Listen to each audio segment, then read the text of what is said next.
drop something into the mix of all that, because there's the American culture for you, there's the Nigerian culture, and then there's the church culture.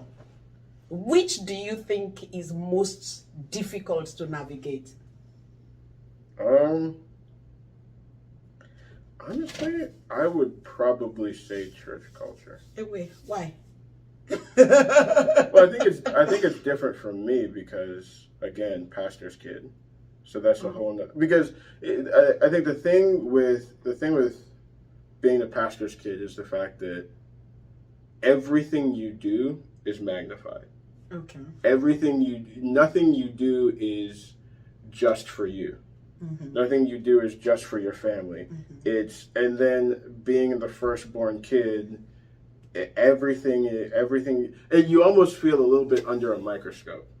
So everything you say and do, and this is another one of those things of acute awareness of who and where you are. Mm-hmm. Everything you say or do is a reflection of pastors, a reflection of your parents.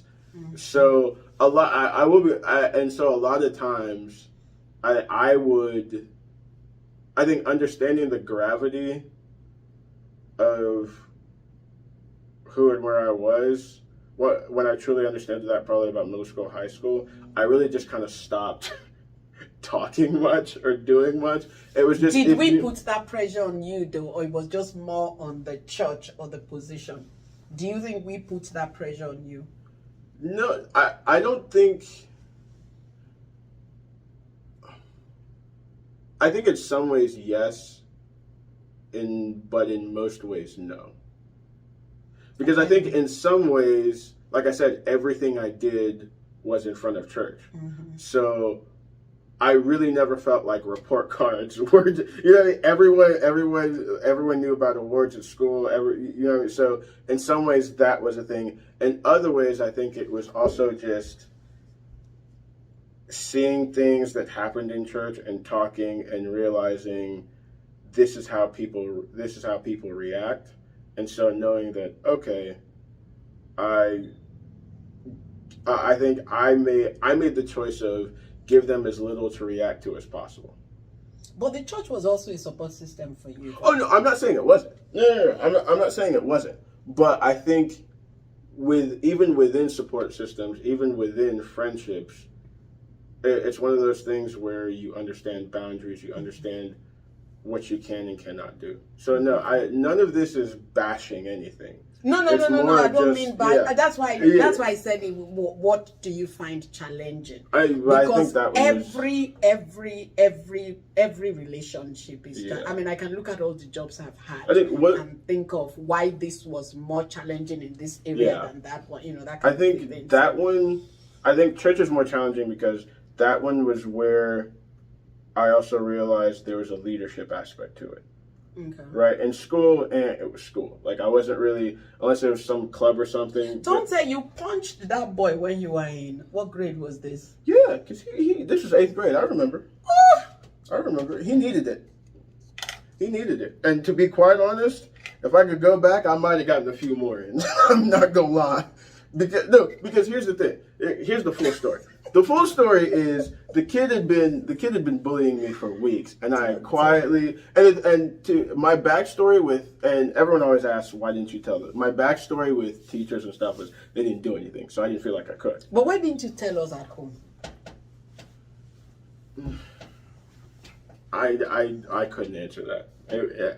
I think you just felt you could handle it. Probably. I mean, what was I? I was probably 13. So yeah, more than likely. I was like so more. I felt like I could handle it, and I think what happened was I was told to go get something from the gym for Miss Coffee. Tonte, bottom line, you punched that boy and he was bleeding. He punched me twice in the back before I punched him. So, you punched him he punched you twice in the back. You didn't bleed. You now gave him an uppercut. What did they say you gave him? No, I palmed him. I palmed him in the face. Tonte, look. I'm not, look, what I'm saying is, we all make mistakes. Buddy caught me on the wrong day. It had been building up for weeks. I finally, and here's another thing. It was 2-on-1. I was the one. He had his friend with him. So in my mind, if y'all are going to come at me and I hit you and your response is to go tell the principal, come on, dog. I'm just... Okay, Tonte, I want to change topic. Really. Let's go for it. I want to change topic. Let's go for it. What was the most challenging part of being raised in an African home or what was the experience like being raised in an African home in an American society?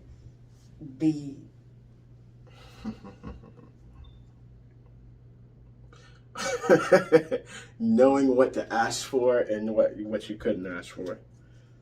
What does that mean? So, if I was asking you to go somewhere to do something, I'd screened probably 5 or 6 other applications before I asked you that one. No, see, I explained that thing to you. You see, but the rule was you could, of course, I didn't let you go to your friends' houses, but I told you that if any one of them, and I took you to quite a lot of them, if any one of them was having a party at the skating ring, at the because I mean, we have different standards, we have different moral values. So I don't have any apologies for that. Frankly, I will do it again. I'm not asking you to, but I'm just saying that was a thing where figuring out. Okay, what else? Because I mean, we have too much at stake to just let you run around like that. I think now looking back, I think we did certain things just for prestige. Oh gosh, like what? Like in terms of, I think like for example, band. Oh, Tonte, we didn't do it out of prestige. Let me explain to you. Okay. See, and I think that, you see, and that's another reason why when Boma wanted to leave band, it was easy for her to leave. You need to understand that you are the guinea pig. Oh, I fully understood that. Yes, what we were told was that band kids got a lot of scholarships. Yeah, that's true. And you remember you were playing sports. I didn't want you to get a sports scholarship because I knew what that pressure was going to be like. See, I wanted a sports scholarship. No, I did. No, remember I told you I wanted one, and you said no. You straight up said no. Yes, let me tell you something. Now that we're talking, let me tell you something about sports. Looking back now, frankly, I regret. Not you getting a spot. I regret not pushing you more in the soccer, whatever.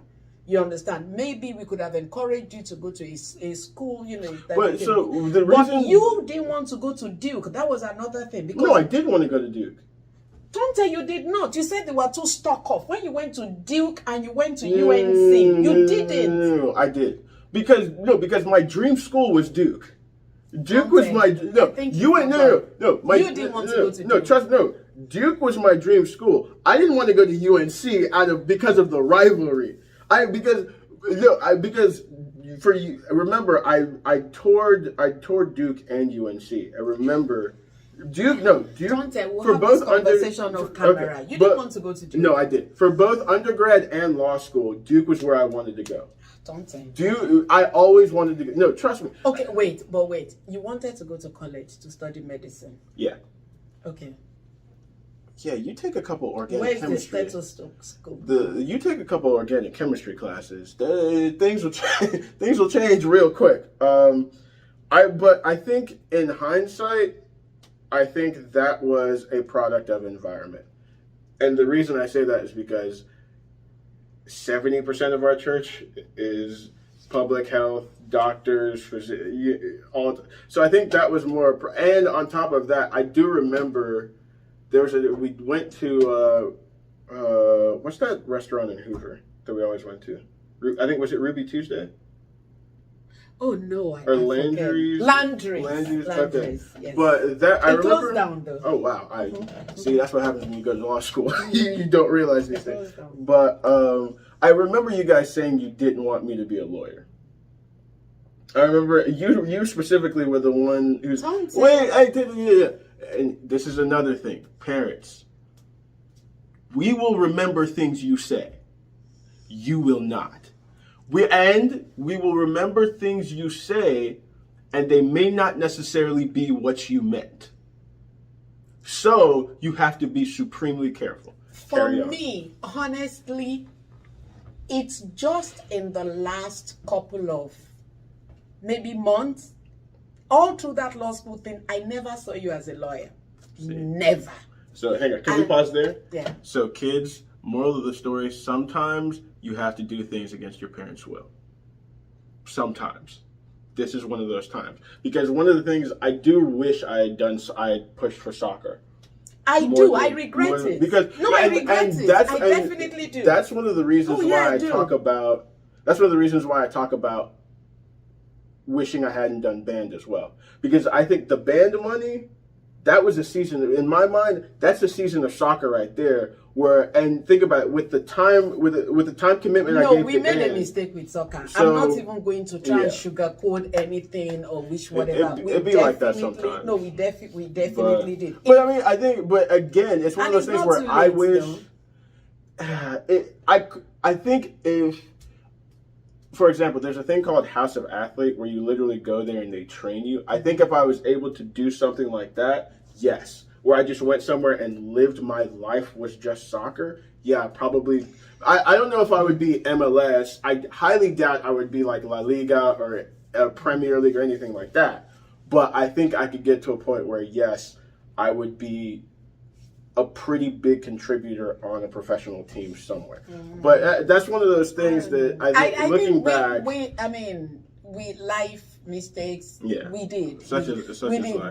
We didn't know what we know, and I think, and to be fair to them, I think her fear specifically, that at least that she articulated, was the idea of me getting a scholarship, getting a career-ending injury, and losing it. Yeah, because I was in the university environment and I saw this happen a lot.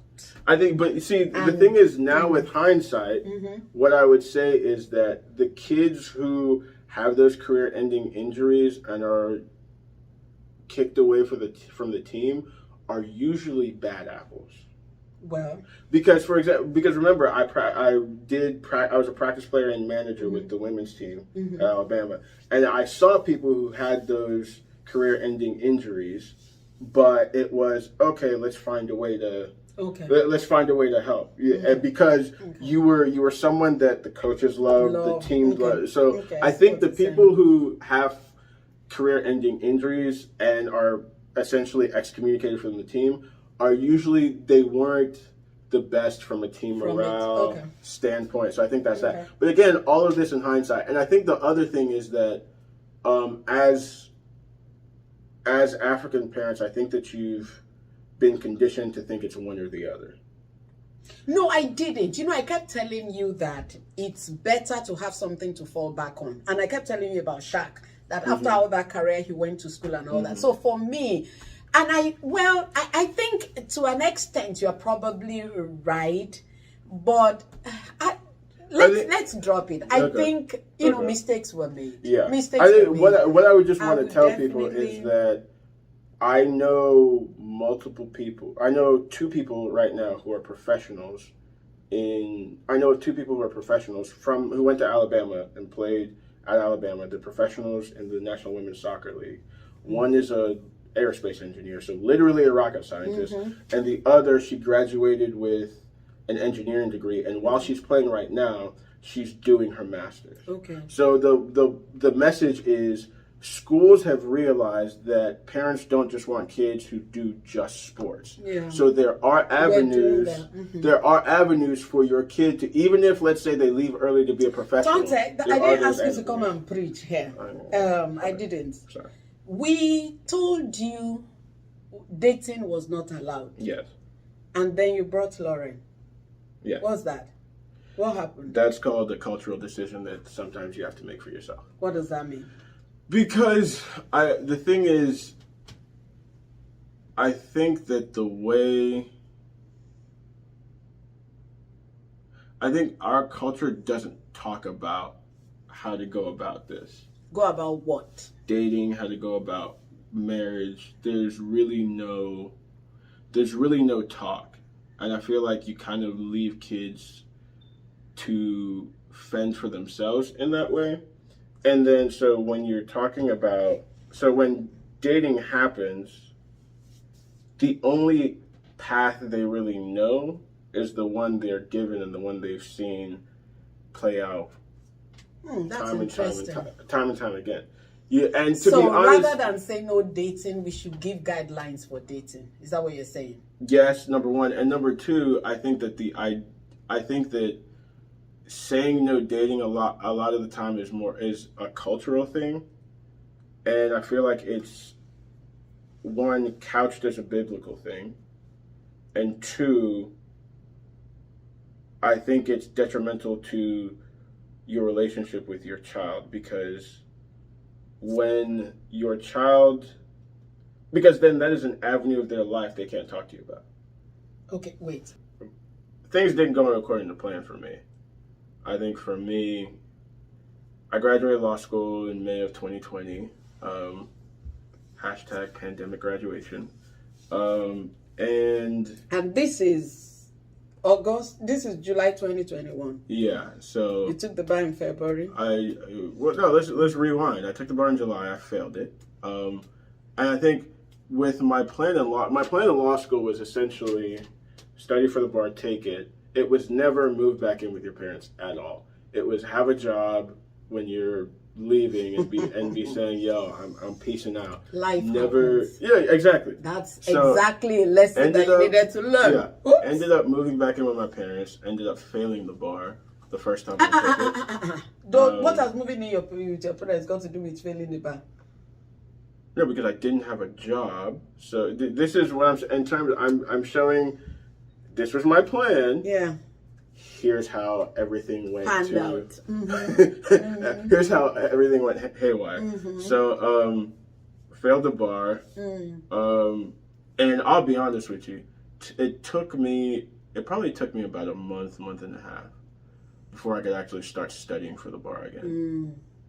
What was that experience of failing the bar in an African parent's home when both your parents are lawyers? They took it the first time, they passed it the first time. What's wrong with you? That was not fun. They were supremely supportive. That's not the thing. It's more of just one. I'm a sore loser. Like even in soccer, I'm not outward about it, but it sticks with me for days. And that's just a soccer game on Sunday, and I have one next Sunday. But failing the bar, which meant the job I had lined up, I couldn't do anymore. The apartment I had lined up, I couldn't move out anymore. The car literally everything in my life came to a standstill. And I still remember I went. I cried sporadically throughout. Like I was not in a good place mentally, emotionally. Like I was down bad, as they say. So yeah, that absolutely sucked. There's really no other way to put it. And then I think it became a thing of I get a lot of inspiration from athletes. So people like the Kobe's, the Serenas, the LeBron James, stuff like that. Simone Biles, what's wrong with you? Simone Biles is younger than me. It doesn't matter. No, she's the GOAT. But she's younger than me. So when I was developing my sports psyche, she wasn't someone I watched. Okay. And now she is. And yeah, fair. And not really, because gymnastics really isn't a sport that I fully understand. But what I do know is she nice with it. Mm-hmm. But so I just kind of looked at it as after they failed, what did they do, mm-hmm. right? What LeBron do? What Kobe do? What Serena do? And it was more of. I kind of realized that you have to, the thing with failure is you can learn a lot. So I looked at everything I did and just kind of was like, okay, what can you do better? Mm-hmm. What could you have improved on? I need to round this up. Yeah, but that's... What's your Christian walk like, Tonte? I would say it's fine. What's God saying to you about your future? I think I could be better, but... All of us. Well, this is fair. But I think I could be better, but I think it's fine, and we're growing as best we can right now, and yeah. So, I have been talking to people about my Ashoebi. So when is that going to be? Your what? Ashoebi. I'm... Your mother is Yoruba. What's wrong with you? You don't know what Ashoebi is? No, because we stopped teaching me Yoruba when I came to the U.S. Ashoebi that we wear when there is occasion. Okay, what about it? What do you mean, what about it? This one, or... If you let me... I'm so confused right now. You set me up. That question There's no was... setup. That question We was a setup. started telling people about how much the clothes we are going to wear for the engagement, for the everything, for everything. So how soon do they have to wait?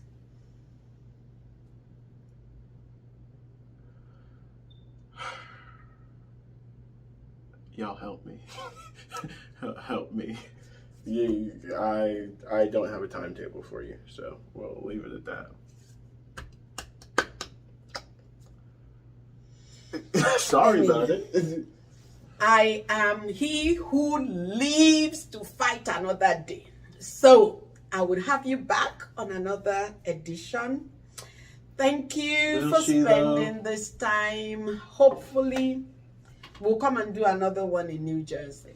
Thank you, everyone, for hanging out with us. That's Tonte. Doses and mimosas. Lord. I'll catch y'all later. Thank you, Jesus. Okay. Thank you. Thank you for liking and subscribing to this channel. God bless you. Bye-bye.